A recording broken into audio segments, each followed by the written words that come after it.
Hello and welcome to our channel. Today, we'll be focusing on a critical aspect of FortiGate security: how to properly set up and secure management access to your firewall. We'll be drawing on the official Fortinet documentation for version 7.6.2, specifically the guide on setting up FortiGate for management access. Our goal is to ensure that only authorized personnel can manage your FortiGate, minimizing the risk of unauthorized configuration changes or even a complete compromise of your network security. Before we dive into the how, let's quickly address the why. Securing management access to your FortiGate is paramount. It's your first line of defense against unauthorized individuals who might try to reconfigure your firewall, potentially opening your network to attacks. By implementing strong access controls, we can ensure that only authorized personnel can make changes, maintaining the integrity and effectiveness of your security policies. Also, many compliance regulations now mandate having this type of protection. These are the major areas you need to be familiar with when ensuring secure management access. Now, let's walk through the recommended steps outlined in the Fortinet documentation. This is a high-level overview, and we'll go into each in more detail in subsequent slides.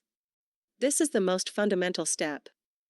The default admin account is a well-known vulnerability.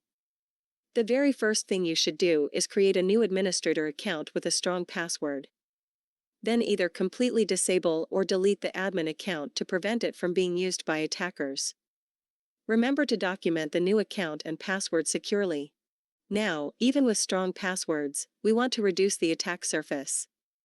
Restricting access by source IP means only allowing management access from trusted networks or specific administrator workstations. You can define these allowed IPs within the FortiGate system settings. Address groups are helpful for managing multiple authorized IP ranges. HTTP transmits data, including your login credentials, in plain text. HTTPS encrypts this traffic, making it much more difficult for attackers to intercept and steal your passwords. Disable HTTP altogether to ensure that all management access uses the secure HTTPS protocol. While the FortiGate has a default SSL certificate, it's highly recommended to install a valid, trusted certificate for your organization. Two-factor authentication significantly enhances security.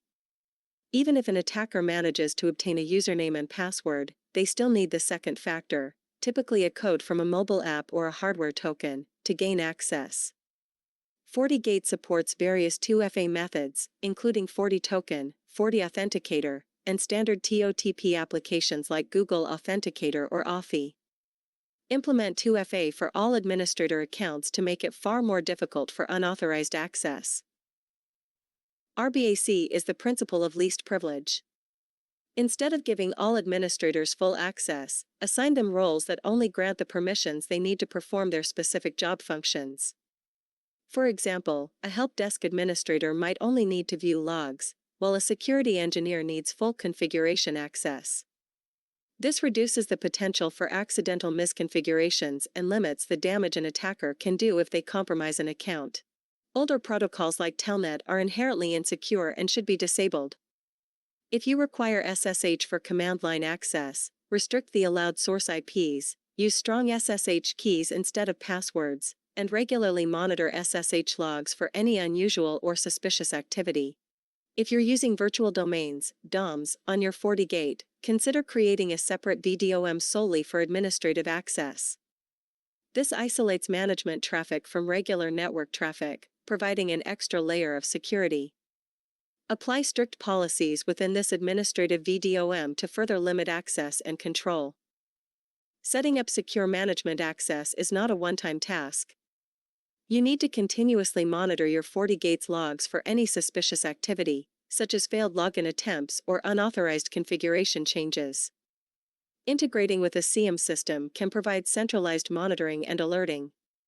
And finally, conduct regular security audits to identify any potential vulnerabilities that might have been missed. In conclusion, securing management access to your FortiGate is absolutely essential for protecting your network. By implementing these recommended steps, you can significantly minimize the risk of unauthorized access and maintain the integrity of your security posture. Remember to stay informed about the latest security threats and best practices, and regularly review and update your configuration as needed. I hope you found this presentation on securing management access to your FortiGate valuable. Implementing these steps is essential for protecting your network. Now, if you found this information helpful, please give this video a thumbs up. And if you want to stay up to date with the latest Fortinet security tips and best practices, be sure to subscribe to our channel and click the notification bell. Don't hesitate to share your thoughts or questions in the comments below. We'd love to hear from you. And finally, please share this video with your colleagues who are also working with FortiGate firewalls. Thank you for your time, and I look forward to seeing you in our next video.